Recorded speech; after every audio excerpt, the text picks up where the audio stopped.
esta charla, esta conferencia, que se organiza en el marco del programa Ciudad Ciencia, en el que el Ayuntamiento de Campillo está adherido. Y bueno, antes de hablar de la ponente, aquí de la compañera y amiga que nos acompaña hoy, el día de hoy vamos a tratar una conferencia que se titula Clima en España, pasado, presente y futuro. Como ya comentamos en la presentación del programa Ciudad Ciencia, este es un programa que está organizado por el Consejo Superior de Investigaciones Científicas y la Fundación Española de Ciudad y Tecnología, ambos que dependen del Ministerio, y el Ayuntamiento de Campillo se acoge con la idea de que trasladar este programa a la ciudadanía todos los avances científicos y tecnológicos que se están realizando por parte de investigadores e investigadoras de primer nivel que tenemos en nuestro país y que, bueno, que participan en este programa tan interesante. Campillo es el quinto municipio de Andalucía que se adhiere a este programa, por tanto a nosotros nos honra y es un honor pues estar participando en este programa pues de carácter estatal.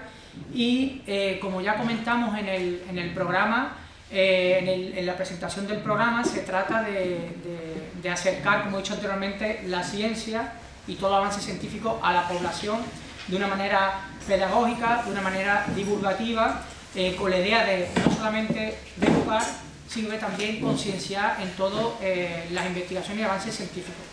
Un tema que para nosotros es crucial con el desarrollo de este programa, junto con los investigadores e investigadoras que nos acompañan, es el despertar el espíritu crítico científico en la población.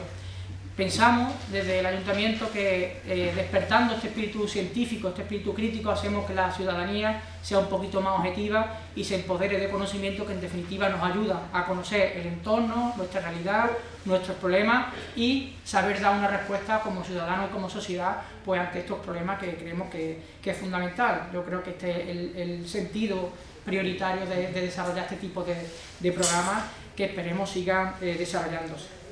Esta es ya la segunda actividad que organizamos desde el Ayuntamiento a través de este programa.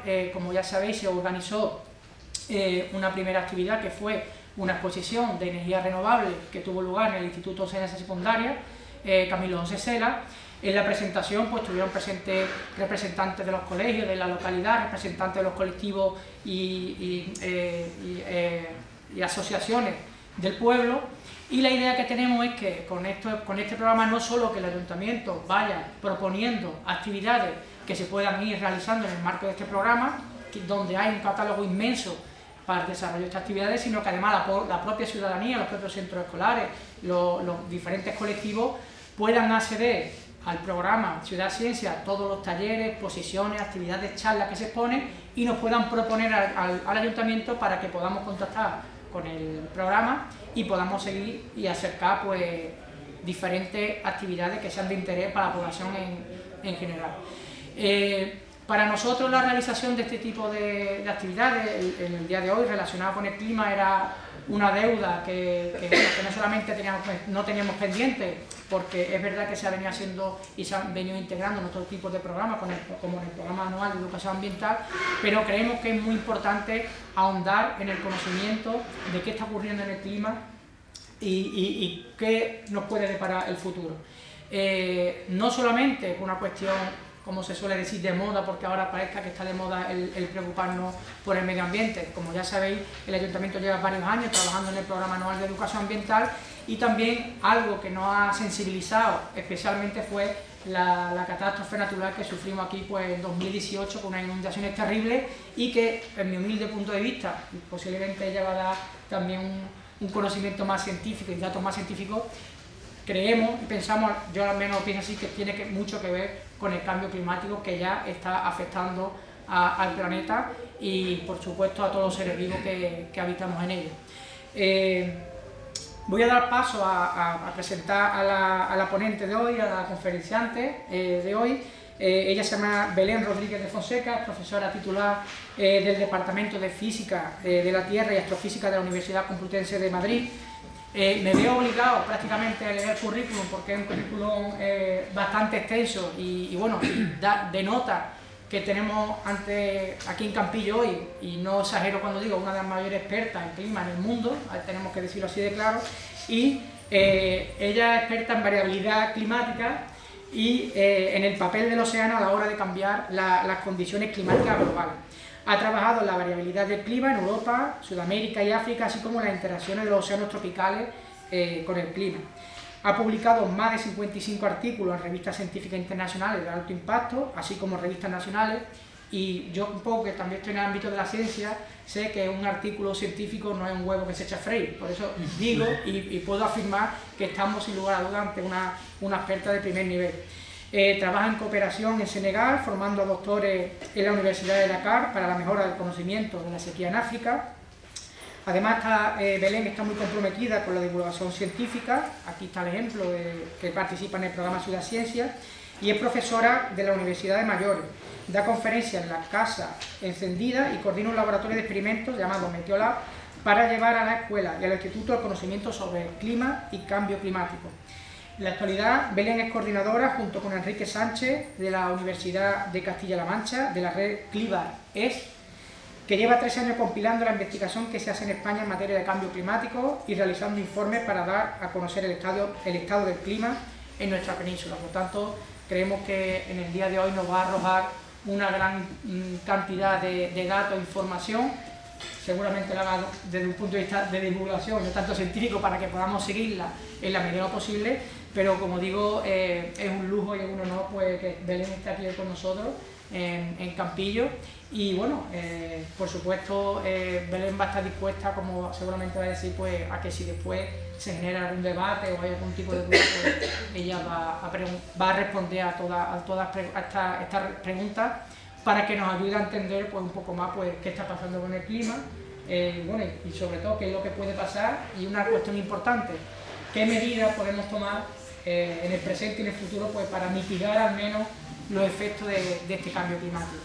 Así que sin más preámbulos yo le voy a pasar la palabra, le voy a sentar con el público porque yo también quiero enterarme de lo que diga Belén y decir lo que vemos, ¿no? Y bueno, en cualquier caso, yo creo que quizás al final sean mejor las preguntas que sí, que se van surgiendo.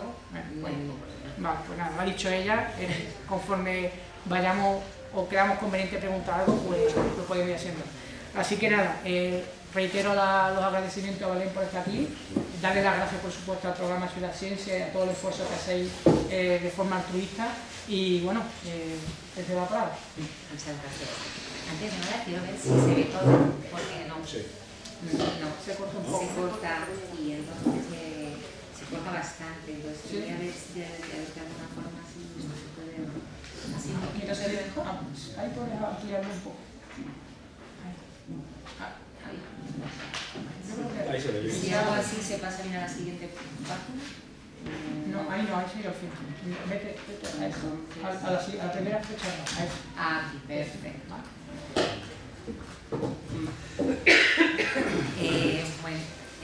Hola, buenas tardes. Bueno, yo soy Belén y trabajo no solo en la Universidad Complutense, sino también en un centro mixto del CSIC, que es el Instituto de Geociencias, y en este centro pues una de las líneas de investigación también es la variabilidad climática, el cambio climático. El motivo de estar aquí es por un informe que hemos escrito entre muchos investigadores de España, por lo cual no me quiero dar a mí la atribución de esta charla, sino a toda la comunidad científica española que trabaja en materia de variabilidad climática. Y escribimos estos informes un poco para compilar toda la investigación que se está haciendo y dar a conocer a los organismos oficiales y más bien al gobierno toda la información que hay científica respecto a la variabilidad del clima y a los cambios en el clima. Porque, como muy bien has dicho al hacer la introducción, yo creo que es muy importante que la sociedad tenga una cultura científica y esté enterada antes de generar un estado de opinión sobre temas que son científicos y que no deberían de generar un estado de opinión ni posicionarse, sino que no deberían de estar al margen de la política. Pongo aquí una frase que es de Antoine de Saint-Exupéry, de un libro de se llama Citadel, y él en esta frase lo que quiere decir es que sobre el futuro no hace falta prevenirlo, sino hacerlo posible, preverlo. Entonces, cuando estudiamos el cambio climático, lo que se está haciendo es ver lo que va a pasar en el futuro. Y ya hay conclusiones sobre lo que parece que va a pasar en el futuro. Entonces estamos en otro momento, que por eso ahora mismo los científicos ya no le llaman cambio climático, se le llama emergencia climática.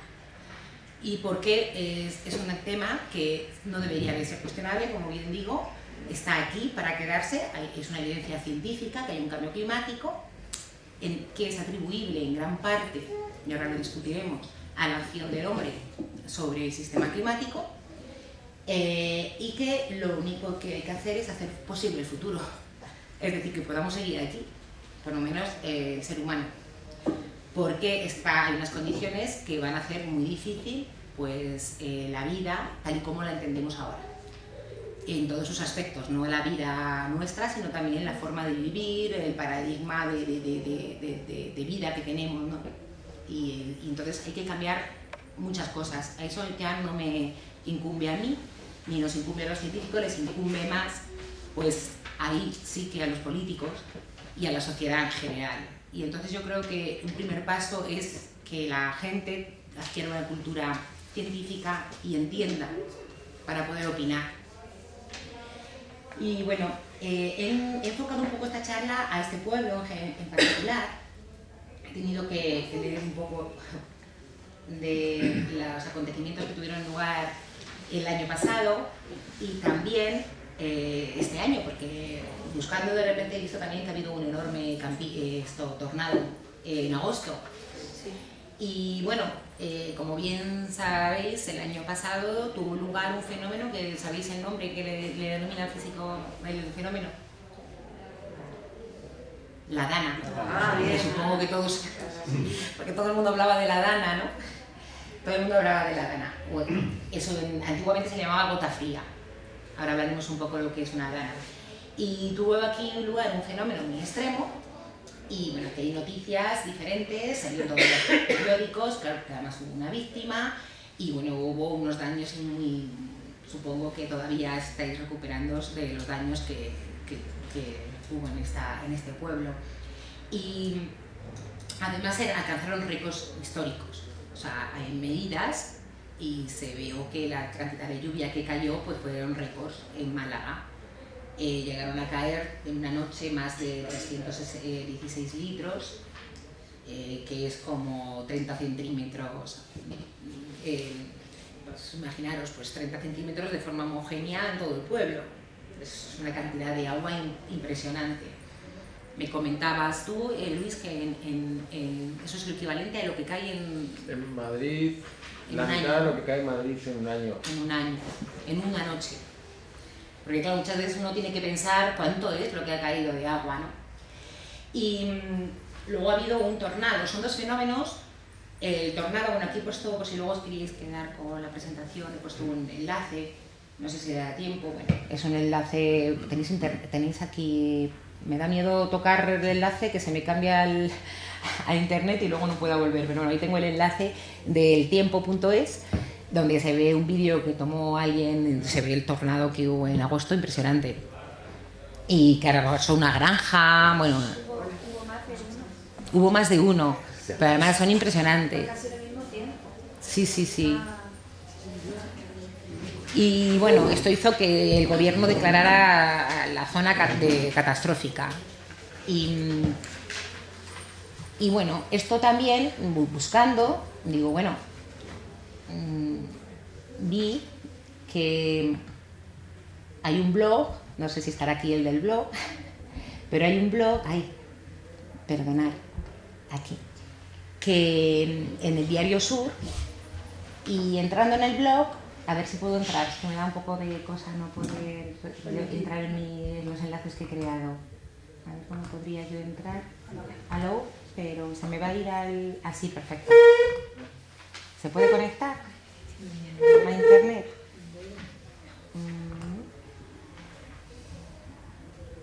Bueno, da igual. En este blog, pues hay, es del Diario Sur y mucha gente subió, lo tenéis, ya lo podréis ver, subió fotografías, y comentarios. Entonces muchísima gente decía que esto era debido al cambio climático. Pero también hubo una discusión de otras personas que indicaban que no, que faltaba memoria histórica, que tenía la gente que recordar como en el año 77 había habido un episodio similar. No sé si aquí hay alguien que se acuerde de un episodio similar en el año 77. 69 y también hablan del 77, pero bueno, había más. 69. 4 de octubre. 12 de octubre. 4 de octubre. Y también una catástrofe. Pero los datos que hay que nos pasaron de la Junta de Andalucía, parece por los efectos que fue semejante, pero nosotros pasaron los datos y no llega ni a la mitad de agua que cayó, por ejemplo, en el 69. La gente dice, en el 69 hubo una igual, y los datos dicen que no cayó ni la mitad de agua. Son datos que nos pasaron la Junta, pero bueno, los efectos ya pueden ser similares, eso sí, ¿verdad? Yo, leyéndolo, digo, bueno, no quiero con esto decir que lleven la razón o que no, quiero hablar un poco que veamos que la opinión pública maneja diferentes perspectivas, la perspectiva también de la memoria de cada uno, que al fin y al cabo uno pues tiene puede contar su propia historia. Lo que pasa es que estamos hablando también de ciencia, ¿no? Entonces, bueno, otra cosa que quería yo comentar son puntadas que estoy haciendo antes de acabar, de empezar a dar un poco mi opinión, ya desde el punto de vista científico, es lo que es una DANA. La DANA es unas siglas que es de presión aislada en niveles altos. Y en realidad lo que es un choque de una masa de aire muy frío en altura, en niveles muy altos, con aire muy caliente en superficie. Además necesita que este aire muy caliente muchas veces va cargado de humedad porque viene de cerca del océano. Tiene que estar el océano también muy caliente y haber evaporado mucho. Entonces tiene que haber muchísima humedad para que produzca una gota fría. Por eso ahora mismo se ha quitado el término de gota fría y se le llama dana, porque no todas las danas producen lluvia. Las que producen lluvia son las gotas frías. Entonces dana es en general una depresión aislada en niveles altos y lo que ocurre es que tenemos a nivel global, este es el globo, unos vientos del oeste, porque en el globo, en nuestras latitudes, si uno hiciera la media de todos los vientos que soplan son del oeste hacia el este, siempre. Y este chorro sufre ondulaciones. Estas ondulaciones hacen que tengamos o borrascas o anticiclones. Normalmente en nuestras latitudes tenemos un anticiclón, que es el anticiclón de las Azores, que se mueve hacia el norte o hacia el sur en verano o en invierno. Cuando pasan más borrascas es en invierno o en otoño o en primavera, en las estaciones, sobre todo en las estaciones de transición y traen lluvia. Y eso se debe a que hay ondulaciones en este chorro. Cuando esta ondulación es muy, muy, muy fuerte, se puede aislar, como aparece aquí, ¿veis? Este sería el chorro normal, el chorro de los vientos del oeste, y esto sería una ondulación extrema, tan extrema que viene casi de norte a sur, un aire frío polar, en niveles muy altos. Y se encuentra con un aire muy cálido, porque además esto ocurrió en otoño, que el océano todavía está caliente y está evaporando, porque el océano, ya lo veremos, tiene una capacidad calorífica, almacena calor y luego en cuanto el aire se enfría, lo libera. Es como cuando uno está en la ducha y abren la puerta. Está frío y entonces se va toda, y además se condensa, ¿no? Entonces eso es lo que ocurre y se produjo pues esta dana. Esta dana además, si hay muchísimas imágenes, las podéis ver por internet, del radar, y se puede ver que tuvo lugar en una región muy pequeña. No sé en cuántos kilómetros cuadrados ocurriría, pero es una región bastante pequeña. No, a lo mejor ibais a 10 kilómetros o 20 de aquí y no estaba pasando nada. Entonces es una región muy pequeña, no podemos olvidar todo esto, os estoy dando pinceladas para luego ya entrar en la discusión. Entonces, bueno, la gente dijo, bueno, ¿esto tiene que ver con el cambio climático? Bueno, pues muchos decían no, porque el cambio climático todo el mundo piensa que es el que está ocurriendo ahora mismo, lo que está pasando ahora mismo, ¿no? Y entonces dicen no, porque hace 20 años, o hace 30 años, o 40 años pasó otra. Entonces, claro, eso a un científico le hace pensar que hay fallos de concepto, ¿no? Y hay fallos de concepto que no son culpa de la ciudadanía, es culpa pues de que no hay una cultura científica y se opina y se dicen cosas y al final todo el mundo habla y falta que alguien hable y diga, bueno, es que esto es así. Entonces, bueno, yo quiero un poco pues explicaros esto, primero qué es el cambio climático. El cambio climático, la definición exacta es el cambio en los patrones de tiempo, ahora explicaré lo que es, la meteorología, como mucho de aquí a 7 días, y patrones asociados en los océanos, es decir, cómo es la circulación oceánica, cómo se comporta el océano. Es otro fluido que también tiene un movimiento, que también tiene un comportamiento termodinámico y energético en el sistema climático. El suelo, la vegetación, por ejemplo, los usos del suelo, donde se han colocado las huertas o donde han quitado árboles o donde se ha desertificado el suelo, la cubierta de hielo, la vegetación también, como he dicho antes, y ocurre en escalas de décadas a superiores. Esto es el cambio climático, cambios que ocurren de unas décadas a otras. Normalmente el clima se analiza en periodos de 30 años. Uno no puede hablar de clima como no tenga por lo menos 30 años de datos. Nadie puede decir, voy a hablar de clima con 3 años. No podemos hablar de clima, porque el clima es lo que uno espera que va a pasar, y es una media. Nosotros sabemos cómo es el clima de una región, cómo es nuestro clima, porque tenemos una memoria. Sabemos que es la primavera, el otoño, el verano, son las medias. De repente uno, cuando le nieva en verano, pues no le parece normal, porque se altera el clima, es un cambio a lo esperado, ¿no? Y por otro lado, cuando se habla de clima, no hablamos solo de la atmósfera, que todo el mundo piensa solo en la atmósfera. El clima es el sistema climático. El clima es... lo forma el sistema climático 5 componentes fundamentales, que son la vegetación, que es la litosfera, todo el suelo, toda la parte litosférica, que también es muy importante, porque además si nos vamos a escalas geológicas, la disposición de los continentes no era igual que ahora. El hielo, toda la cubierta de hielo, toda la hidrosfera, que fundamentalmente es el océano, pero también las escorrentías, los ríos, y la atmósfera. Las dos más importantes son la atmósfera y el océano. Esos son los dos protagonistas que intercambian energía, pero los otros también se pueden alterar, por ejemplo el hielo ahora mismo, porque además el hielo tiene una característica que es que para congelarse, para que el agua se congele, libera mucha energía para enfriarse, pero también cuando se derrite lo que necesita es mucho calor. Entonces tiene también mucha capacidad calorífica, mucha capacidad de absorber el calor y también de retenerlo, y entonces el que se deshiele el hielo no es lo mismo que haya otro cambio de estado. Entonces, no va, está fallando ahora, no sale la...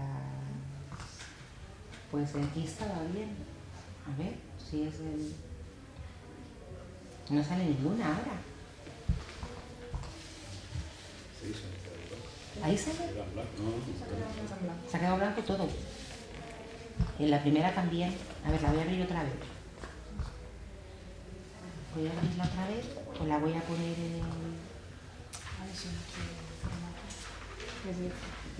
No sé, la voy a copiar. La presentación la tiene en PowerPoint, la tienes, ¿no? Sí, la tengo... Si quiere copiarla al escritorio o abrirle si quiere... La voy a pegar en el escritorio porque a lo mejor es una cosa de que está tirando del disco... Sí, puede ser.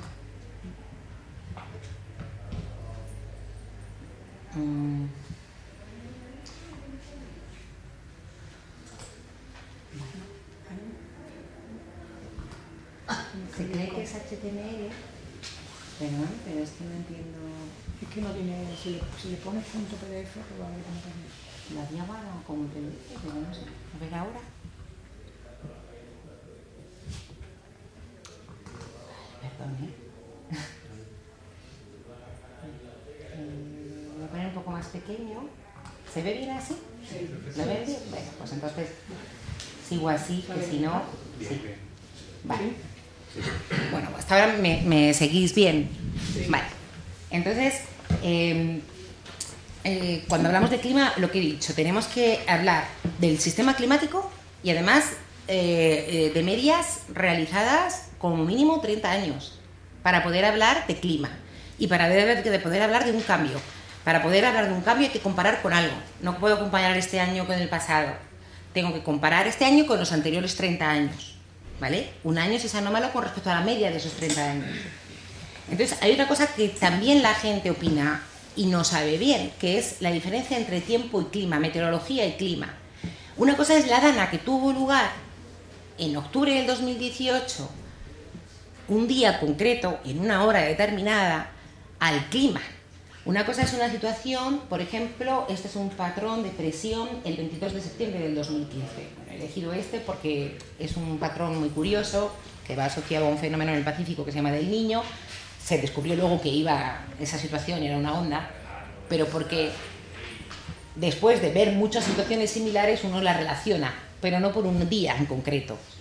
Entonces, esto es una situación del 22 de septiembre del 2015, eso es meteorología, eso es lo que tienes en un día determinado, y otra cosa es el clima, que es como es el estado de la atmósfera después de hacer una media de septiembre de todos los septiembres desde el año 79 al 2013, por ejemplo. Entonces, aquí uno tiene todos los septiembres, calcula la presión y luego hace la media y tiene un patrón de presión. Y otra cosa es lo que ocurre en un año determinado. Por otro lado está el cambio, es decir, este año cómo es distinto con respecto a la media. Uno hace la diferencia y obtiene este patrón. En este patrón que tenéis aquí abajo pues se ve que hay menos presión, más presión, menos presión, más presión, ¿veis? Y arriba igual, menos presión, más presión, menos presión. Esto es una onda. Esto es una onda. Y los científicos, cuando vemos ondas, normalmente, y a nivel global, se atribuye normalmente a algo, no es algo muy local. Entonces, después de analizar muchas ondas similares, uno descubre que esto está asociado a un fenómeno, pero porque se repite en el tiempo, porque hemos visto que siempre que, por ejemplo, se calienta el océano, aparece esta onda. Pero no porque sea ese día en concreto yo diga que es debido al Niño o el cambio climático, sino porque tengo muchos datos como para poder asegurar que es debido al cambio climático. No por uno aislado. Entonces tengo que comparar, necesito una comparación. Entonces,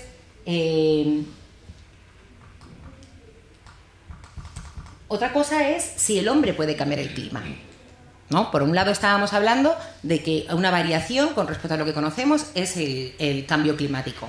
Y otra cosa es el cambio climático antropogénico, creado por el hombre. ¿El hombre es capaz de crear el clima? Sí, el hombre es capaz de cambiar el clima. ¿Cómo? Bueno, el clima se puede cambiar de dos formas. Se puede cambiar por causas naturales, totalmente naturales, y se puede cambiar por causas de origen humano.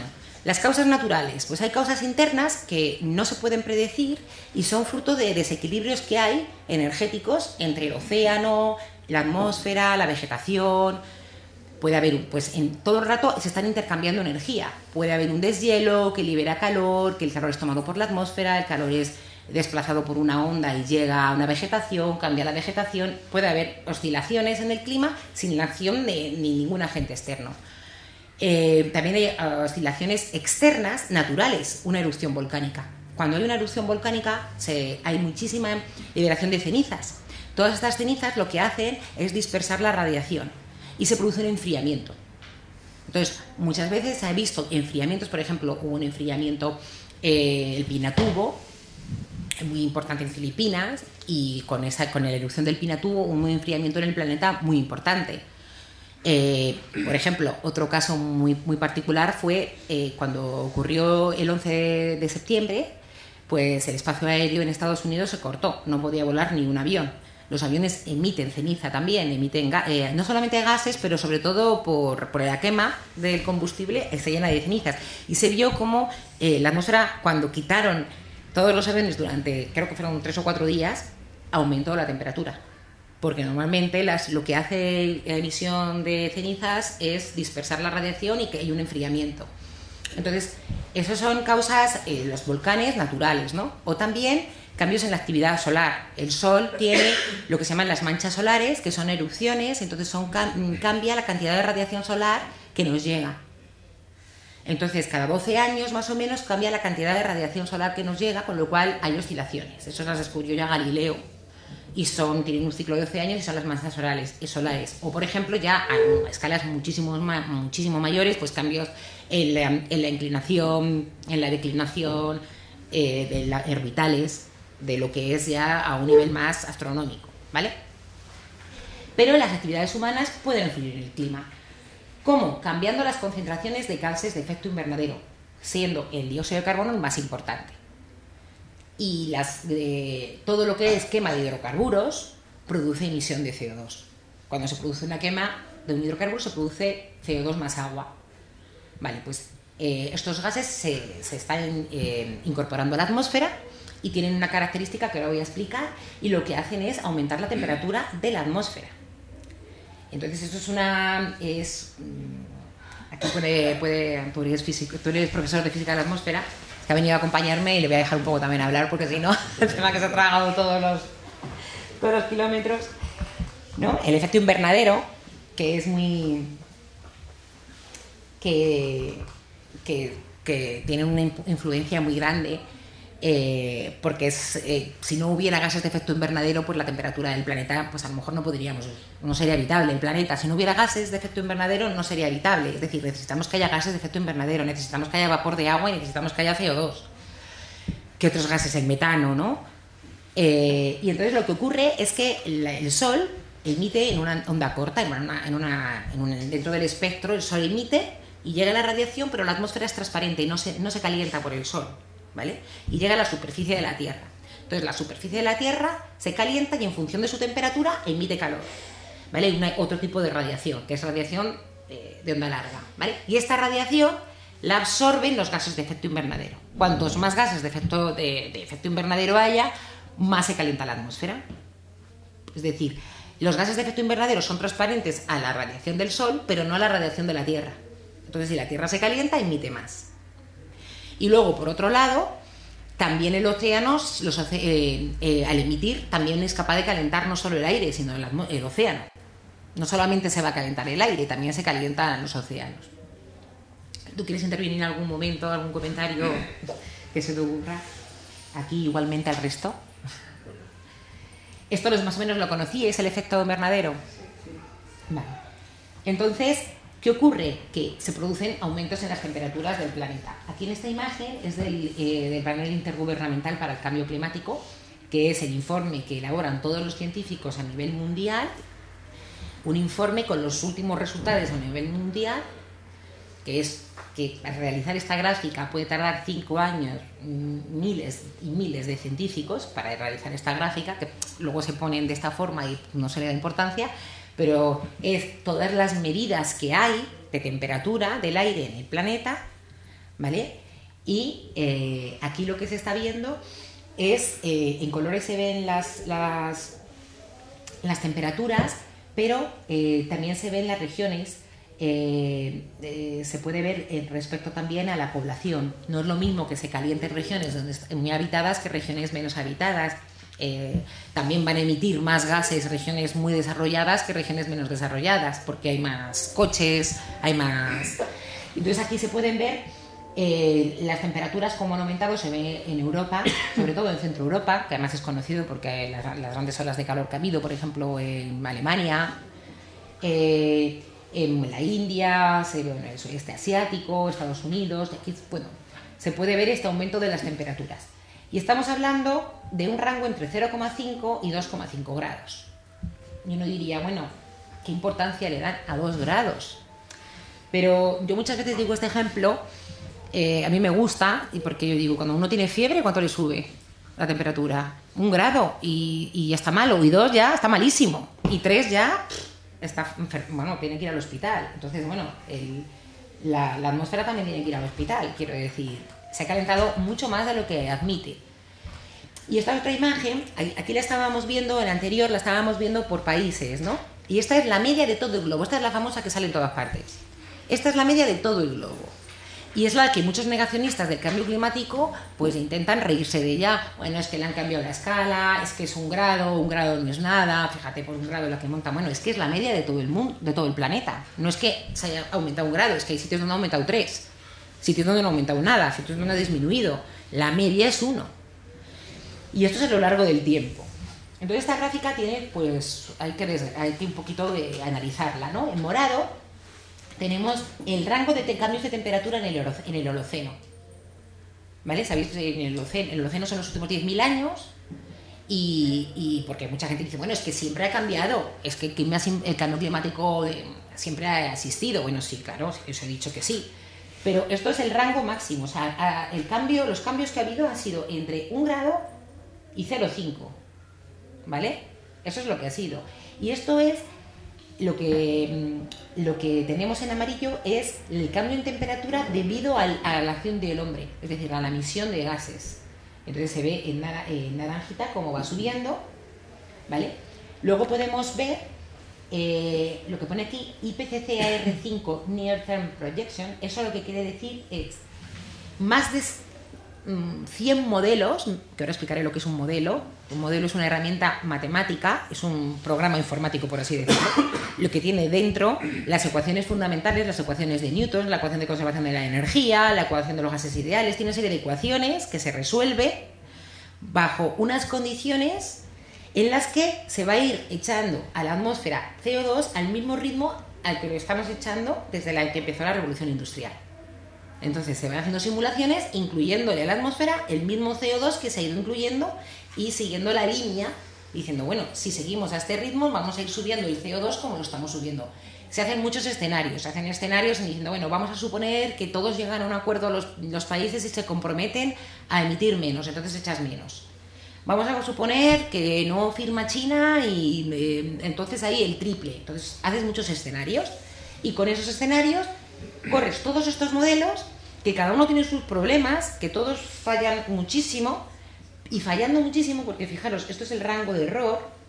Dentro de ese error, que es muy grande, el error también sube, todo sube. Sube el error y sube todo. O sea, no es una cuestión de que digan, bueno, es que hay mucho error, sí, pero es que sube el error también. Es como todo este es ancho, no puedes dar un valor exacto, pero dentro de este margen tienes una subida, ¿no? Entonces lo que se ve es que al mismo ritmo al que se fue emitiendo gases de efecto invernadero desde la revolución industrial, fue aumentando la temperatura, siguiendo la misma curva. O sea, y entonces eso es irrefutable. Primero, es irrefutable porque las ecuaciones te lo dicen. Si tú incorporas más CO2, aumenta la temperatura por el efecto invernadero. Porque absorbe la radiación de onda larga de la Tierra. O sea, es que no queda otra, lo va a absorber. Y por otro lado, la curva de variación obedece a la misma curva a la que se ha ido emitiendo desde la revolución industrial, porque antes ha habido cambios, pero no iban a ese ritmo, porque el hombre no emitía, no había fábricas, no había quema de hidrocarburos. Y por otro lado, hay otro tema, porque por un lado está la quema de hidrocarburos, pero por otro lado está el desarrollo. Y el desarrollo lo que lleva es que necesitamos agua, la población está en crecimiento, cada vez hay más, hay países donde se va a multiplicar por 10 la población, la gente vive más años, somos muchos, cada vez hay un crecimiento demográfico brutal, y esto hace que se necesiten cambiar un poco los ecosistemas, porque claro, hay bosques que han desaparecido pues porque ha habido que poner cultivos. Pero es que la tala de árboles hace que haya una pérdida de un sumidero de CO2, es decir, el CO2 que se está echando, por un lado diría, bueno, si pongo muchas plantas, el CO2 lo toman las plantas. Pero por otro lado, es que también hay tala de árboles.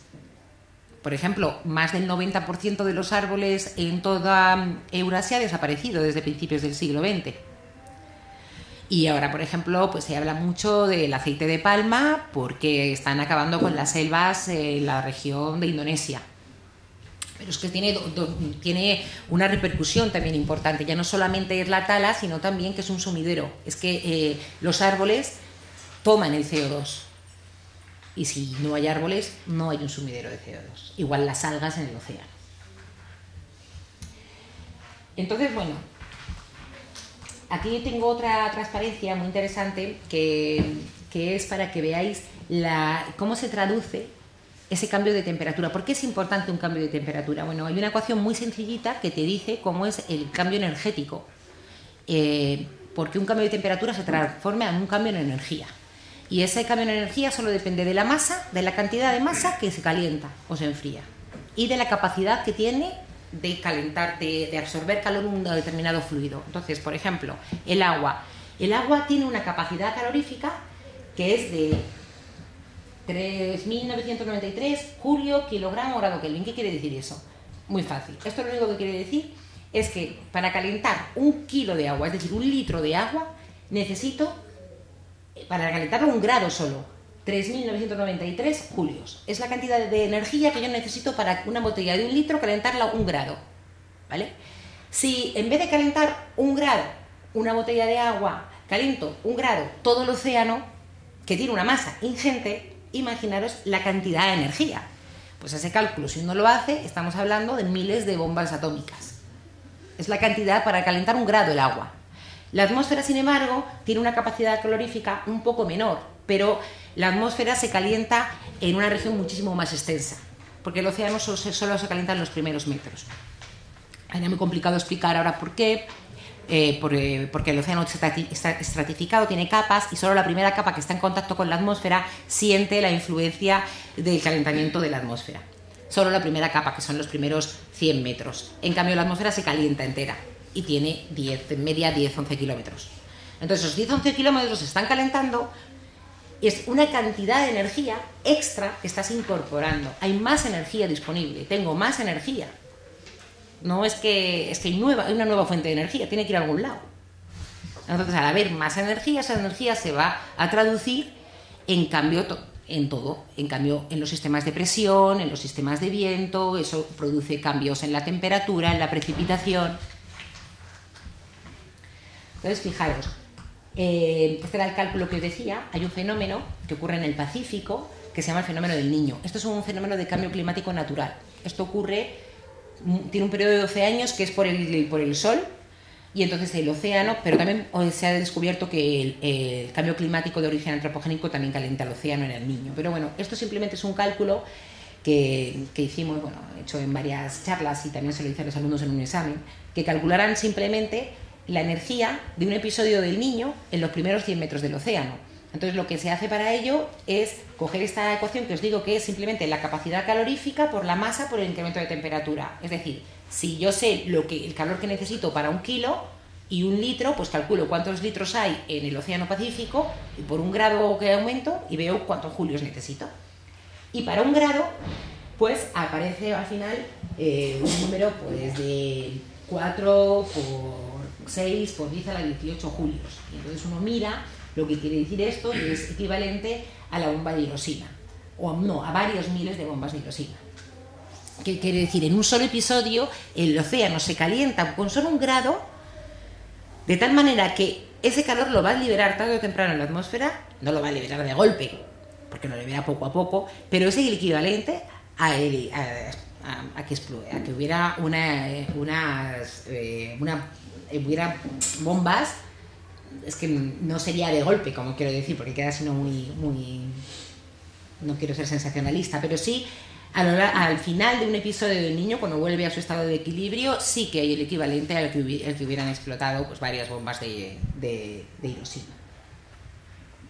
Por lo tanto, ese grado que tanto se ríe la gente, muchos negacionistas del cambio climático, no es ninguna risa. Hay que aumentar la escala para verlo, claro que sí, pero es que es 1 grado en toda la atmósfera, en media, y aunque muchísimos modelos estén con sus errores, con todos los errores que tienen, dando ese cambio incluso con los errores, será que es verdad. Con todo lo malo que tienen, todos están de acuerdo en eso, son lo único que están de acuerdo, será que es así. Y además, como os digo, en las observaciones, que no hay modelos sino son las observaciones, también se ve. Pero bueno, la gente normalmente habla siempre de la atmósfera, pero no la del océano. Por eso yo hoy quería un poquito también hablaros del océano, porque en los océanos se acumula mucha energía también, porque os he dicho que tiene mucha más capacidad calorífica. Esto también lo sabréis de sobra, ¿no? Tenéis la sopa y tenéis el cocido, ¿no? Pues eso, veis, como esté muy caliente la sopa, acabáis comiendo la sopa al final, ¿no? La sopa, un fluido, el agua, tiene mucha capacidad de calentarse y de retener el calor. No lo va a liberar tan fácilmente. Para liberarlo hace falta que haya viento, que soples, que pongas mucho frío por encima, para que haya un desequilibrio térmico y se libere el calor. Y si no, puede mantenerse caliente mucho tiempo. Entonces los océanos ahora mismo están calentándose brutalmente.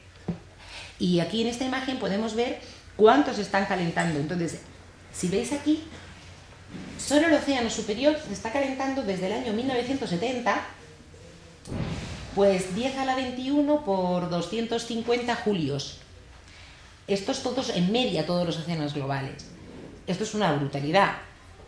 Y si os fijáis en comparación con lo que se está calentando la Tierra, que es muchísimo menos, o la atmósfera, que es la mitad, pues, y encima la atmósfera no tiene memoria, la atmósfera se calienta y enseguida se producen cambios en la atmósfera por el calentamiento. Sin embargo, el océano lo va liberando poco a poco y el océano está almacenando mucho calor. O sea, que hay otra fuente muy importante de energía que hay que considerar.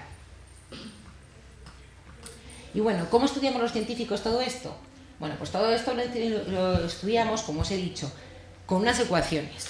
Son unas ecuaciones que describen cómo se mueven los movimientos de... Tenemos una serie de variables. Las variables son la temperatura, la presión, el viento, tanto el viento de este a este, el viento de norte a sur, el viento hacia arriba, la velocidad vertical del viento, la humedad. Y con esas ecuaciones, presión, viento, temperatura, humedad, precipitación, agua, la cantidad de agua, con esas ecuaciones se resuelven en el tiempo. Es decir, uno dice, si tengo este estado inicial, ¿cuál es el siguiente estado? Son ecuaciones que van en derivadas, que las derivadas lo que nos quiere decir es cómo hay cambios en el tiempo, son derivadas temporales, cómo una variable cambia en el tiempo. Y eso se resuelve matemáticamente. Entonces uno le da un estado inicial a las ecuaciones y te da el estado final. Coges el estado final, lo metes en la ecuación y te da el siguiente estado. Y tú vas viendo cómo evoluciona, se llaman ecuaciones de evolución. Entonces, esas ecuaciones se van a resolver en todo el globo, pero no solamente en todo el globo, sino para toda la atmósfera, desde la superficie hasta 10 kilómetros, incluso ahora se están resolviendo para la estratosfera, más allá, porque la estratosfera se ha visto que influye mucho en la atmósfera, en toda la atmósfera de la Tierra, y para todo el océano, que en media el océano tiene 4 kilómetros de profundidad. Hay regiones que tienen 12 kilómetros, otras menos, pero en media. Entonces se está resolviendo para toda esta profundidad del océano, toda esta altura de la atmósfera y todo lo que es la superficie. Y entonces para eso lo que se hace es hacer una cuadrícula, pero así, antiguamente se hacía una cuadrícula. Se hacía una cuadrícula y en cada cuadrícula uno va y hace las ecuaciones y las resuelve. Claro, para eso ahora mismo no hay persona que lo haga. Lo que hay es hay modelos matemáticos, hay un programa, uno resuelve las ecuaciones y se ejecutan en supercomputadores. O supercomputadores el supercomputador más grande del mundo ahora mismo, el segundo más grande del mundo, está en Barcelona, el Mare Nostrum, la segunda generación o tercera del Mare Nostrum, lo acaban de comprar y es uno de los ordenadores más potentes que hay porque tienen que resolver todas las ecuaciones en todos los puntos del dominio y en todas las dimensiones del espacio y del tiempo. Entonces, claro, tiene que resolver lo que va a pasar, puede resolverlo de aquí a 5 minutos, o cada 5 minutos, o cada 10 minutos, o cada hora, o cada mes, o cada 10 meses. Entonces dependerá de las capacidades del computador que tú digas, bueno, pues lo resuelvo cada menos tiempo, cada más tiempo, en espacios más pequeños, en más grandes. Entonces, ¿qué ocurre? Que cuando se estudia el cambio climático, lo que va a pasar en el futuro, no puedes mirar lo que va a pasar de aquí a 2 horas, ni de aquí a 1 hora, ni de aquí a un día. Tienes que arriesgar la resolución temporal para poder llegar al futuro. Con lo cual, además tienes que hacerlo en un espacio más grande, en rejillas a lo mejor yo diría que de 10 como mucho, como muy pequeña, o 20 kilómetros, normalmente los modelos son de 1 grado, que son 100 kilómetros por 100 kilómetros, ahora ya hay modelos de medio grado, incluso de 1/4 de grado, y para cambio climático, digo. Entonces, con todo esto, no sé si os queda claro un poco. ¿Esto lo habéis entendido más o menos? ¿Sí? Bueno, con todo esto lo que yo quiero decir es que es muy complicado. Es decir, tienes que resolver las ecuaciones en todo el espacio, para todos los tiempos y de encima desde el pasado al presente y el futuro. El pasado para comprobar que es cierto, el presente también para seguir comprobando que a día de hoy lo que está pasando y en el futuro para decir que nos espera el futuro. Por lo tanto, con esto, mi pregunta es, ¿se debe una dana al cambio climático? ¿Qué opináis?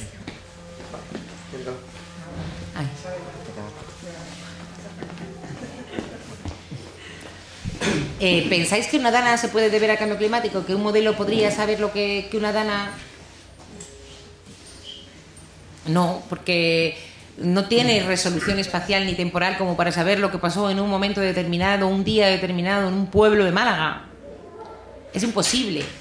Pero eso no quiere decir que no se deba al cambio climático, sino esa dana no se debe al cambio climático.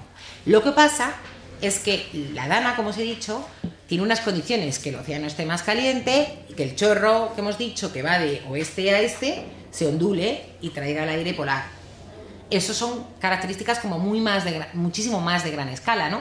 Entonces, si uno dice, bueno, en el futuro se va a ondular más el jet y los océanos se van a calentar, ¿uno no esperaría que habría más danas?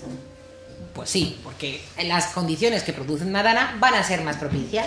Lo que no vamos a poder saber es si va a ser en Málaga, en Antequera, en Calatayud, Madrid. Sabremos que si está cerca del océano es más fácil, en el Mediterráneo se calienta más rápido porque es más pequeño, también más fácil, pero no vamos a saber para nada cuándo va a pasar ni en qué momento, pero sí que vamos a saber que va a haber más y si van a ser más o menos intensas porque sabemos que hay más energía disponible. Entonces, cuando se interpreta el cambio climático hay que ser cauteloso con el lenguaje. Pues se habla siempre en términos de porcentajes, de si va a haber más, un lenguaje frecuentista también, si va a aumentar la probabilidad, si va a haber más episodios, si esos episodios van a ser más intensos. Y bueno, es un problema a nivel mundial. Entonces, esta es la parte que quería yo también entrar hoy en la charla, que es hablar un poco de las Naciones Unidas. Obviamente salto a las Naciones Unidas. ¿Por qué? Cuando acabó la Segunda Guerra Mundial se crearon las Naciones Unidas. ¿Sabéis por qué se crearon las Naciones Unidas? Pues para facilitar que la paz entre los países, ¿no? Ahora mismo hay 198 países que pertenecen a las Naciones Unidas y ahí hay los veintitantos objetivos de desarrollo sostenible que es la paz en el mundo, la no pobreza, la igualdad, el reparto de riqueza, la sostenibilidad, y el número 13 es el cambio climático. Es un tema prioritario en las Naciones Unidas, ¿vale? Porque es un tema de importancia y de preocupación global, a nivel global, ¿no? De hecho, si uno entra en la página, la he traducido, le he dado a traducir, en la página de las Naciones Unidas, se puede ver que el cambio climático es la portada de la página de las Naciones Unidas. Ni temas de guerra, ni otros temas. O sea, ahora mismo la portada de las Naciones Unidas es el cambio climático. Y dentro de las Naciones Unidas hay un montón de programas, que no los conoceréis, porque está la Organización Mundial de la Salud, está ACNUR, está el IPCC, hay muchísimos programas dentro de las Naciones Unidas, y uno de ellos es el que se llama la Organización Meteorológica Mundial. Entonces, dentro de la Organización Meteorológica Mundial hay 4 programas. Uno es el tiempo, que ya os he explicado la diferencia entre tiempo y clima. Otro es el clima, otro es el agua y otro es el medio ambiente. Entonces, dentro del clima, la Organización Meteorológica Mundial, a su vez, tiene otro programa. Para que veáis a nivel mundial que esto está muy organizado y para poder atajar el problema y atacarlo desde todos sus flancos, ¿no? Y entonces, dentro del clima hay varios programas y cada programa se ocupa de una componente del sistema climático. Unos están encargando del hielo, otros de la tierra y de los usos del suelo. Y Clyburn, que es en el que voy a presentar los resultados, se dedica a la interacción entre el océano y la atmósfera y a la variabilidad del clima. Clyburn viene por Climate Variability, por variabilidad del clima. A la variabilidad del clima, pero tanto la natural como la originada por el hombre. No solamente tenemos que hablar, cuando hablamos de variabilidad climática, de la variabilidad climática, del cambio climático antropogénico, que ahora mismo se llama emergencia climática porque está más que aceptado. Entonces, dentro de Clyburn, pues nosotros, a nivel mundial, en Clyburn, pues se trabaja todos los temas que tengan que ver con la interacción del océano y la atmósfera, desde un punto de vista físico, con estos modelos que os he dicho, donde tienes un modelo océano, tienes un modelo atmósfera, lo ejecutas el modelo o muchísimos modelos para diferentes condiciones presentes y futuras y llegas a conclusiones comunes. Y luego hay un montón de programas en las que no vas a buscar las conclusiones comunes, sino a ver en dónde fallan y a mejorarlo. Eso hace que haya miles y miles de investigadores trabajando en estos modelos, tanto en sacar conclusiones sobre lo que están de acuerdo como en intentar mejorar en lo que no están de acuerdo. Y bueno, pues nosotros hace ya 13 años en España vimos que no había ninguna representación en España de Clyburn. Es decir, en España éramos conscientes de que había mucha investigación en clima, hay muchísima investigación en clima en casi todas las universidades, en el CSIC. De hecho, por ejemplo, tenemos uno de los centros más importantes del mundo de estudios climáticos, que es el Barcelona Supercomputing Center, el Centro de Supercomputación de Barcelona. Alberga el Mare Nostrum, que es este supercomputador, y en realidad casi todo el trabajo que hace es para estudios de modelización de cambio climático. Y se dan resultados que luego van al IPCC a escribir el informe, que ese informe es el que se da luego a los políticos cuando se reúnen en la COP. Entonces hay como los científicos investigan, analizan sus resultados, esos resultados se ponen en común, luego unos representantes escriben el informe del IPCC y este informe, que es científico, se le lleva a los países y se les lleva a los que toman decisiones, a los políticos, y bueno, también a ONGs, a otro tipo de asociaciones, y eso se reúne para discutir y tomar decisiones. Entonces, lo que pasa es que no hay mucha interacción, porque a veces tú llevas el informe y luego los países pues llegan a unos acuerdos que como no les interesa, pues a lo mejor pues no llegan a ningún acuerdo. Pero la política está en esas decisiones, no en si existe o no el cambio climático, está en esas decisiones. Entonces, bueno, nosotros desde hace 13 años hemos hecho una serie de informes, y he traído varios, y he dejado aquí, pues si alguien se lo quiere llevar, es un resumen del último, porque ahora mismo se está haciendo el informe sexto, el AR6, y el anterior fue el AR5, que acabó como en el 2014. Lo que pasa es que se hacen a nivel global, y luego, como claro, tú tienes que escribir, son unos libros, están en PDF, están en la red, aquí he puesto por algún lado está el link al informe del IPCC, y este informe no llega a detalles, porque claro, no va a contar lo que pasa en el oeste de la península, en el norte y en el sur, cuenta lo que pasa en la región mediterránea, porque claro, se lo tienes que dar a los políticos a nivel mundial. Entonces luego nosotros lo que decimos es que, bueno, con todos los investigadores que hay trabajando en clima en la península ibérica, vamos a intentar hacer nuestro propio informe con las mismas líneas, pero compilando toda la investigación que se hace a un nivel más local de la península. Entonces, bueno, el último que hicimos fue en el 2017, en la revista de Claiva. Ahí hicimos un resumen de todo lo que pudimos encontrar, de todas las revistas científicas, de investigaciones que se hubieran hecho que afectaran al clima en nuestro país.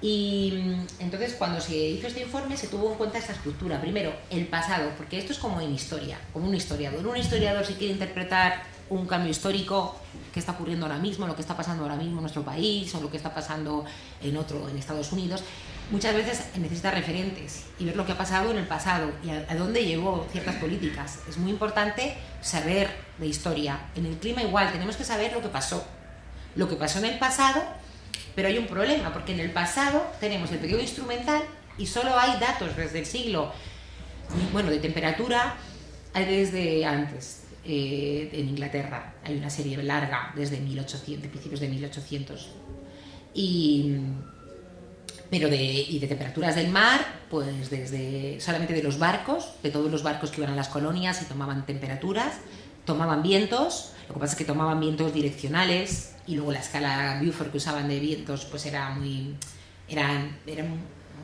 muy poco objetivos, eran muy subjetivos los vientos, ¿no? Eran sensaciones más que vientos.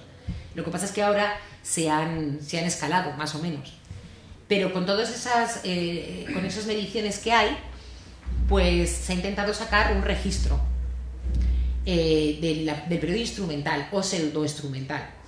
Pero luego hay un periodo antes del siglo XIX que no hay ni un instrumento, nada. No se puede tomar, no hay registros de nada. Entonces ahí se va al paleoclima. Y dentro del paleoclima también tiene uno sus diferentes mecanismos, ¿no? Hay fuentes documentales, por ejemplo, cuántas veces sacaban al santo. Entonces sí se van a las iglesias, hay mucha gente que trabaja en climatología mirando, pues por ejemplo, cuántas veces pues sacaban al santo o para que lloviera. Entonces había una época de sequías y lo sacaban mucho, y todo eso está escrito. Y pues hay expertos, sobre todo del ámbito de la geografía y de la historia, que trabajan mucho en este tipo de variabilidad climática. Luego hay otro tipo de fuentes documentales de la marina, como os he dicho, de toda la época. Tenemos el archivo de Indias, y en el archivo de Indias pues hay muchísimas fuentes también de los cuadernos de bitácora. y también es un poco medio instrumental, menos objetivo. Y luego hay unas fuentes bastante con una base muy científica, que son los registros paleoclimáticos o proxies, que están basados en técnicas químicas, como por ejemplo el carbono 14, el oxígeno 18. Y estas, por ejemplo, lo que hacen es tomar un testigo de hielo. Tomas un testigo de hielo, que es perforar el hielo, un hielo que lleva ahí a lo mejor, por ejemplo, en el Ártico o en la Antártida, que puede llevar miles de años, y se han quedado burbujas de aire, del aire que había en la atmósfera en la época en la que se formó ese hielo. Y entonces el oxígeno tiene, el átomo de oxígeno tiene un isótopo, lo de 18 y el 16, uno es más pesado que el otro, el 18 es más pesado que el 16, entonces cuando hay mucho calor se evapora mucho del 16, pero mucho del 18 también, porque hay mucho calor. Y cuando hace frío, pues no se evapora el 18. Entonces, mirando cuánto hay de uno y de otro, se puede también ver cómo ha cambiado la temperatura. Entonces, hay muchísimas formas de saber el clima del pasado. Entonces, todas estas, las estalactitas, las estalagmitas, por la cantidad de carbono que tienen, los sedimentos de las conchas, todos los sedimentos que se quedan en el fondo de los lagos, en el fondo del mar, te dicen un poco la cantidad de carbono, del isótopo del carbono que había en la atmósfera en ese momento, porque se usa carbono para formarse la concha, los anillos de los árboles, bueno, podría decir millones de técnicas paleoclimáticas. Entonces, con eso se hace un registro. Luego están las observaciones puramente dichas del registro instrumental, y con estos datos de observaciones se sacan conclusiones. ¿Qué tendencias ha habido? Si es real, que si en el periodo observado realmente en la península ha habido unas tendencias. Y después, lo mismo con el océano, se hace una modelización. Entonces se hace la modelización con estos modelos que os he explicado, pero también con unos modelos que se llaman regionales, que toman los modelos grandes y les meten un modelo más pequeño dentro e intentan sacar más resolución. Nunca a la escala de una dana. A una escala que por mucho necesitarías un computador que todavía no existe, se está intentando para poder resolver esos problemas. Y además hay que conocer muchísimo más, hay que estudiar muchísimo más procesos que tienen lugar en esas pequeñas escalas para poder modelizarlos. Y bueno, entonces con todo esto, y ya a nivel muy general, os cuento un poco las conclusiones que se ha sacado en el último informe que se hizo. Para el año que viene vamos a empezar a hacer otro, porque se prevé que para el 2020-2021 salga el siguiente, la R6, el siguiente informe del IPCC, que es a nivel global. Entonces nosotros intentaremos, al hilo de este informe, hacer uno, pero para la península, de los trabajos que la gente está ahora mismo haciendo de los últimos 10 años, ¿no? Entonces, bueno, a nivel de paleoclima, yo no sé si os voy a enseñar mejor la gráfica, pues todos estos registros que os he dicho nos pueden dar mucha información de los últimos 2000 años. Y en estos 2000 años, pues se habla del periodo romano, de la Edad Media temprana, de la anomalía climática medieval y de la pequeña edad de hielo. Entonces, en la Edad Media hubo una pequeña anomalía climática de calentamiento. Hubo un calentamiento.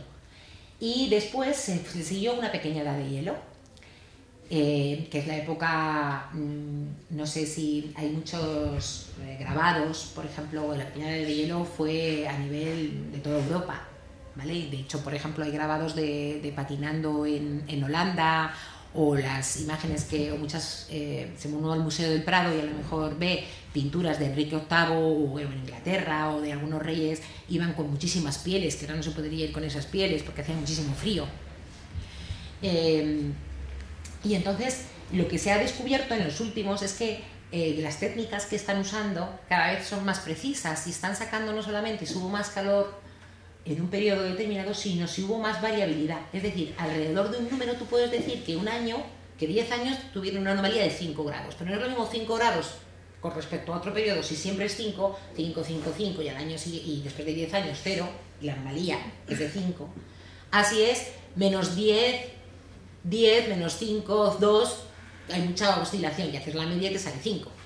Entonces, lo que se vio es que este periodo tuvo mucha variabilidad, o sea que aparte de haber un calentamiento, hubo otros fenómenos de menor escala que estaban introduciendo variabilidad. Y eso es importante, porque eso te está indicando que a lo mejor había más actividad de los océanos que actúan a otra escala. Y bueno, y luego una pequeña edad de hielo. El rango de temperaturas en estos años, como os he dicho antes, no fue el mismo rango que el que ha habido y os he enseñado ahora en los últimos, desde la edad industrial y sobre todo desde los años 70, que eso ha sido ya un segundo cambio muy grande, ¿no?, en el aumento de las temperaturas. Entonces, eso es uno de los resultados. Con todos estos registros, como vuelvo a decir, esto es una selección de los registros disponibles, sobre todo para temperatura y humedad. Estos son de humedad y estos son de temperatura. Están tomados en cuevas, sobre todo en la zona de Cantabria. Hay muchos registros en Cataluña, en las costas. En el informe pues aparece un mapa donde se toman esos registros y analizan, y bueno, pues hay un montón de investigadores trabajando en saber cómo fue el clima en épocas pasadas, ¿no? Con respecto al periodo instrumental, ¿qué ocurre? Que ahora hay muchísimas estaciones meteorológicas, hay muchísimos datos. En esta imagen de aquí vamos a ver la frecuencia y aquí se ve la temperatura. Entonces aquí lo que vamos a ver son medias. Entonces, en total, la suma de todas estas barras nos dará el número total de estaciones que tengo, ¿vale? Todas las estaciones que se han utilizado para saber la temperatura que ha habido en el periodo 1951 al 2012, la tendencia de temperatura, cómo ha aumentado la temperatura. Entonces, con todas estas estaciones lo que ocurre es que puede haber inhomogeneidades. Bueno, tú que trabajas en instrumentación, cuando se dice que una serie es homogénea, es que... explicar un poco mejor. Que ha sido medida con las mismas condiciones. Es decir, que si sube la temperatura no es porque se haya instalado un edificio al lado, o haya cambiado el suelo, que lo hayan asfaltado. Y eso requiere que haya redundancia, ¿no? Más estaciones para comprobar que, claro, que un cambio no es debido a... Claro, para saber si un cambio es realmente global o climático y no es debido al entorno de donde mides, es muy importante cuidar esos aspectos, que sea homogénea. Entonces, aquí están todas las estaciones en azul claro y en azul oscuro están las estaciones que están homogeneizadas. Y lo que se ve es que en todas ellas, esto es el número de estaciones que dan un determinado valor de la tendencia, ¿vale? El cero está aquí, entonces todas están dando calentamiento. Y luego, la mayor parte de la moda, la que tiene más estaciones, te está dando 2 grados de calentamiento. Es decir, que entre 1 grado y 4 grados es el aumento de temperatura que ha habido, medido por instrumentación, ¿vale? Desde los años 50. O sea, realmente se ha hecho una media de las temperaturas y se han colocado, bueno, claro, aquí hay una variabilidad espacial grande porque no será lo mismo lo que ha aumentado en Andalucía que lo que haya podido aumentar en la cornisa cantábrica o en otras regiones. Pero en media sí que ha habido un aumento de las temperaturas. Por otro lado, se ha mirado también la tendencia, es decir, una cosa es que ha habido un aumento y otra es cómo ha aumentado. Entonces aquí se puede ver cómo ha ido aumentando desde 1950 y se ve que ese cambio que se ha dicho, desde luego, ha empezado a ser más importante desde los años 70. Y luego ha habido un periodo que a nivel global ha ocurrido en todas partes, que mucha gente lo aprovechó para decir, bueno, el cambio climático no hay más cambio climático porque se ha aplanado la serie, y eso en realidad es porque hay también variabilidad climática natural. Y se han hecho simulaciones y se ha demostrado que es por la variabilidad climática natural, es decir, hay oscilaciones en los océanos que producen enfriamiento. Entonces, si coincide, baja la temperatura, hay una sensación de que está bajando el efecto del cambio climático antropogénico, pero no quiere decir eso. O sea, esto es que hay otro efecto. Porque si uno hace una simulación solo considerando los gases, seguiría subiendo. Luego también se ha analizado la variabilidad. Esto es un tema un poco más difícil de explicar. Es un tema, la variabilidad es un tema a nivel más global, relacionado más cómo influyen otros factores de gran escala, como es el fenómeno del Niño, o cómo son oscilaciones, estas ondas de las que hablaba antes. Entonces, bueno, lo que se ha visto es que, por ejemplo, el fenómeno del Niño va a ser más intenso y más frecuente en el futuro. Entonces, claro, un fenómeno del Niño, como libera mucha energía, y la niña también, pero en sentido contrario, lo que va a hacer es que va a cambiar, va a haber más variabilidad, va a haber más cambios de un año para otro, ¿vale? No podemos esperar 10 años iguales, sino que va a haber más cambios dentro de una tendencia a ascender. Y con respecto al océano, pues en el océano, en la península ibérica, sobre todo en la región del Mediterráneo, se ha hecho muchísimo esfuerzo en medir las temperaturas del océano, del mar Mediterráneo, porque esta región se está calentando. Claramente está formando además más masas de agua, porque el océano, al calentarse, y evaporarse se hace más salado. Y al hacerse más salado y más denso, se hunde el agua, se profundiza, y ese agua lo que hace es producir un movimiento de todas las masas de agua globales. Entonces, la incorporación de aguas mediterráneas a toda el agua, a toda la circulación oceánica es importante, ¿no? Y se está formando más agua. Y bueno, se han monitorizado y lo que se ha visto es que ha habido un calentamiento, aquí lo podemos ver, en las últimas, desde los años 60, muy acuciado del mar Mediterráneo. Y por otro lado, con respecto al océano, espera, ahora enseño lo otro, con respecto al océano, también se ha visto en los modelos, estos son modelos, lo otro era observado, cómo va a haber una subida del nivel del mar. Y como os enseño, aunque la incertidumbre también sube, todo sube, y lo que se espera es que para 2100 haya una subida del nivel del mar de 0,75 metros, es decir, casi 1 metro. Y eso es una barbaridad en algunas regiones. Y sobre todo esto en la región de la parte occidental del Mediterráneo, bueno, de la parte central, pero el máximo se encuentra pues muy cerca de nuestras costas. Y eso tiene muchas repercusiones. De hecho, bueno, en la Universidad de las Islas Baleares trabajan mucho en este tema de la subida del nivel del mar, porque esto produce pues una erosión de las costas y un cambio pues de toda la costa. Bueno, no es tan acuciado como en otras regiones, como por ejemplo en las Malvinas, están condenadas a desaparecer, o muchas regiones en el Caribe también, en Panamá, en Costa Rica, el nivel del mar está subiendo. Y con respecto al futuro, a la temperatura y a la precipitación, estos son un montón de modelos, aquí los nombres de diferentes modelos, las estaciones, diciembre, enero y febrero, marzo, abril, mayo, junio, julio, agosto, septiembre, octubre, noviembre, y estos son diferentes grados de cambio en las temperaturas. Entonces, bueno, no voy a entrar en detalles, pero como veis está todo rojo. Todo rojo quiere decir que de aquí al 2050 se espera un cambio de las temperaturas que en algunos sitios va a llegar a ser de 3 grados. Entonces sí que se espera un cambio en las temperaturas. En media, en precipitación, no es tan acusado el cambio en precipitación como es el de temperatura. En precipitación lo que se ve es que es más acuciado, la sequía está en negativo en verano y en primavera, pero en invierno también.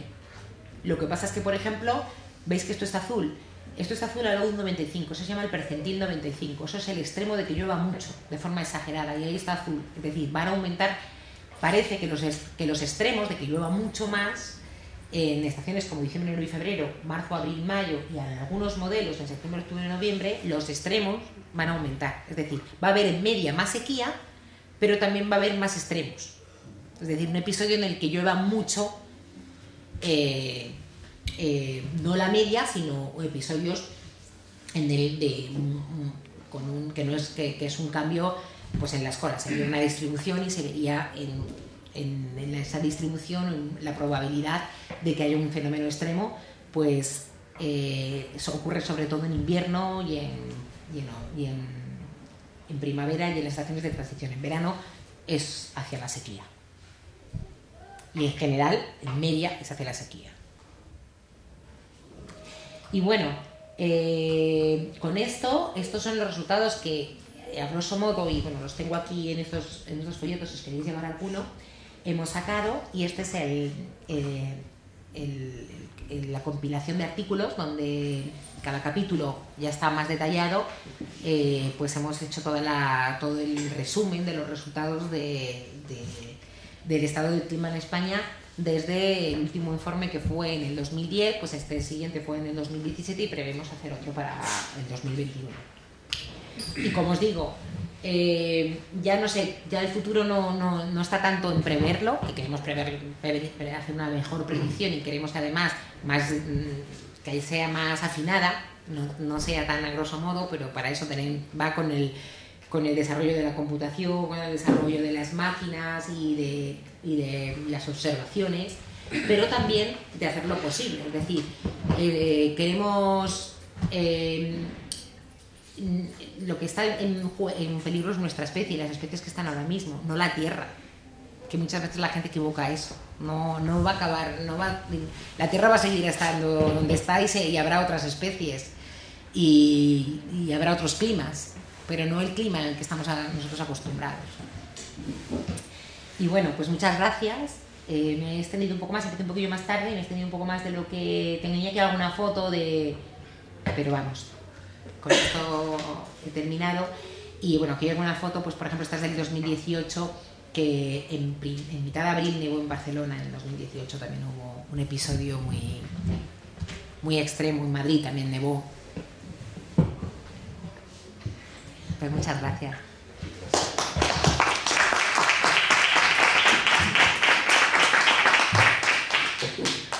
Bueno, si tenéis alguna pregunta que queráis trasladarle a Belén, aprovechad que está por aquí y os puede dar una reflexión, una opinión científica de lo que le pongamos sobre la mesa. Antonio.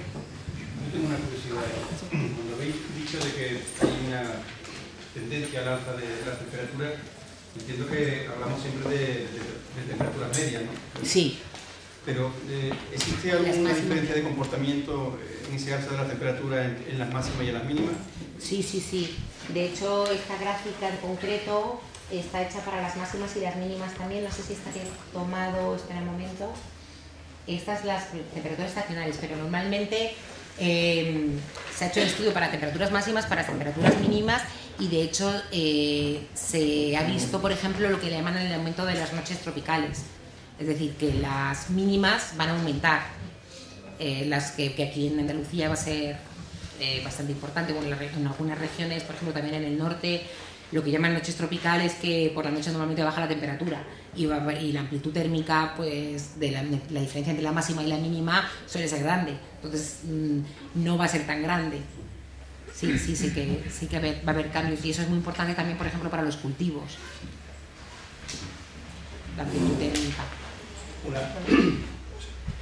Cuando en el último informe de IPCC se reduce el límite máximo que se le dice a los gobiernos de no superar los 2 grados centígrados, ¿no?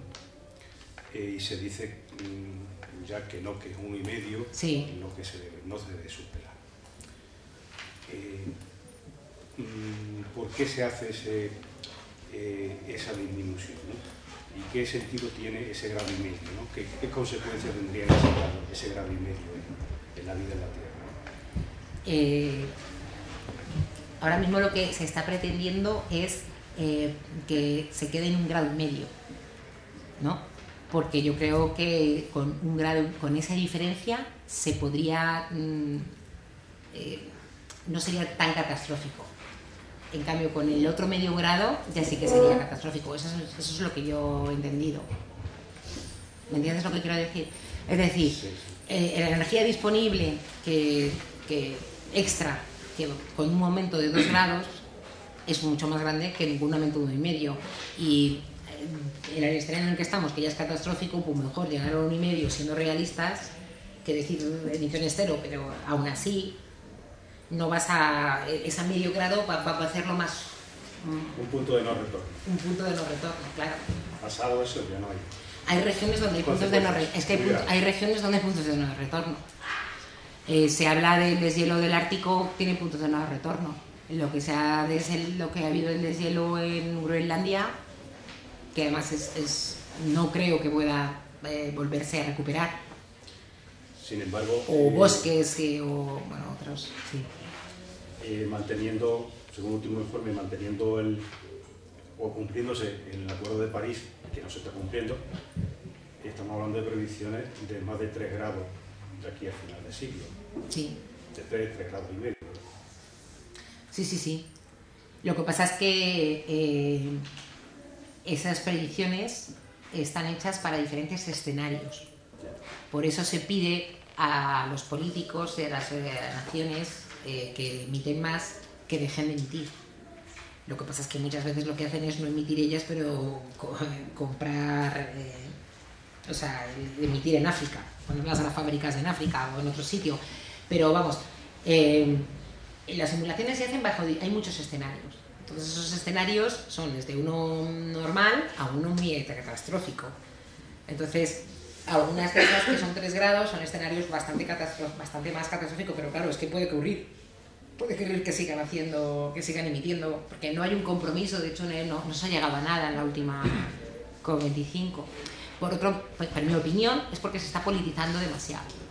Algo que no debería politizarse, pero eso es una cosa... Quiero decir, es política porque las medidas son políticas, pero se está intentando como negar la existencia del cambio climático cuando está ahí. Entonces, otra cosa es que uno pretenda, uno diga, bueno, a mí no me importa que de aquí a 1000 años o 500 años, como son escalas tan grandes que a mí no me importa, pues si desaparece la humanidad, pues y desaparecen todas las especies, a mí no me importa. Que eso es otra forma de hacer política, claro. Es definitivamente lo que están diciendo. Claro. Con el negacionismo. Claro. Es decirlo de manera fina. Claro, pero lo que pasa es que atacar a la ciencia, que es a mí lo que me indigna. Porque tú puedes decir, admito que pasa esto, pero yo pienso que como yo quiero vivir bien y somos muchos en este planeta y no podemos hacer otra cosa porque hay que seguir plantando, porque no me voy a poner ahora todos a ser vegetarianos ni a tener nuestra propia huerta en casa y vamos a seguir haciendo pues un consumo de materias que no necesitamos en épocas que no necesitamos, y comida y ropa pero es que hay que cambiar tantas cosas que yo creo que detrás de todo eso pues ahí está la política, pero no en la existencia científica y la evidencia científica. Bueno, a ese hilo lo que comenta, la evidencia científica está ya encima de la mesa y está más que demostrada y creo que ya es irrebatible. Pero claro, ¿por qué se politiza eso? Realmente es que es la política o la gestión política la que realmente tiene que establecer las medidas a nivel local, regional y mundial para evitar que ese cambio climático tenga o pueda tener más efectos. Pero el negar esa evidencia científica, claro, que tiene detrás el trasfondo de que hay unos intereses económicos muy potentes y son precisamente las grandes multinacionales o las que no están interesados en que eso se sepa. Y por ende muchos gobiernos también que están sujetos o que sostienen con esas grandes multinacionales. Entonces, claro, al final por eso hay gobiernos y hay políticos que niegan esa realidad, porque trae una serie de intereses tan potentes y tan grandes que es que nos interesa, porque para evitar o reducir el impacto de este cambio climático se necesita un cambio profundo en el modelo económico del planeta y por tanto social. Y claro, los ciudadanos de a pie, ¿estamos dispuestos a eso? Pues quizás nosotros no tenemos que cambiar tanto, tenemos que cambiar hábitos, pero es que el que sostiene todo eso son los intereses económicos que hay detrás de un modelo de producción que está basado en el consumo, y claro, el consumo son lo que comentabas tú antes, ya no solamente emisión de gases CO2, es consumo de recursos, agotamiento de recursos, que eso también va acelerando. Claro, el comerte una judía verde en febrero, que viene de Kenia, y que para traerla pues necesitas coches y camiones y barcos y pues claro, toda la logística que hay está llevando a... Por eso comentábamos antes y creemos que el conocimiento científico, el conocimiento de la realidad nos ayuda a cambiar de hábito a nosotros, porque sabemos que tenemos que cambiar de hábito para que el cambio climático no siga avanzando, pero también nosotros no podemos cambiar el mundo mañana, pero creo que estamos generando conciencia y estamos educándonos para que nosotros podamos forzar ese cambio. Quizás con conocimiento, por ejemplo, elegimos ciertos políticos, o mejor dicho, no elegimos ciertos políticos que están negando esto claro, de cualquier manera, ¿no? Yo creo que ahí está el papel ciudadano y democrático que tenemos, ¿no? Es que ahora por eso se habla más de adaptación, porque lo que hay que hacer es adaptarse. De hecho, se me ha olvidado decir, pero por si os interesa, en la EMET tienen un portal que se llama Adapteca, aquí también lo he puesto. Y aquí uno va viendo los escenarios para diferentes escenarios de emisiones, pues se va viendo en la península pues diferentes variables, cómo va a cambiar el viento, la humedad, por ejemplo va a haber menos humedad disponible, los vientos cómo va a cambiar, si va a haber más rachas o menos para energía eólica o para... Entonces, claro, esto lo están usando mucho ahora empresas y lo usan muchos en estos escenarios, son muy útiles, ¿no?, para hacer planes de adaptación. Entonces los científicos colocan estos resultados también porque es importante uno decir, bueno, esto es lo que nos espera, nos vamos a adaptar a lo que hay. O en agronomía es muy importante, en la agricultura, el tipo de cultivo que se puede plantar. Sí, en ese aspecto comentábamos antes que a raíz de las inundaciones que tuvimos se está terminando un estudio que está realizando la Junta de Andalucía, ya nos lo tenían que haber entregado, en el cual han analizado todos los efectos que se produjeron aquel fin de semana, ¿no? Y teniendo en cuenta que es un fenómeno que se puede repetir con más asiduidad en el futuro, pues nos van a dar una serie de medidas de ámbito social, sobre todo urbanístico, para reducir o minimizar esos riesgos.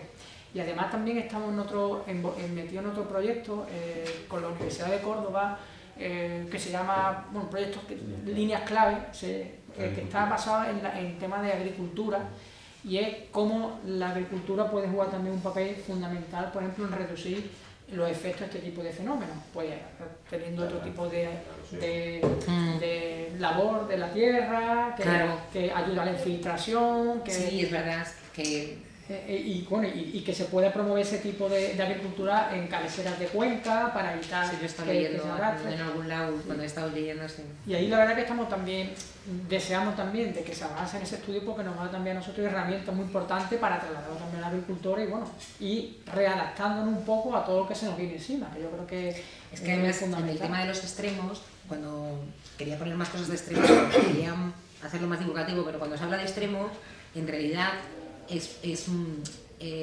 hay una definición exacta, porque depende mucho de la vulnerabilidad.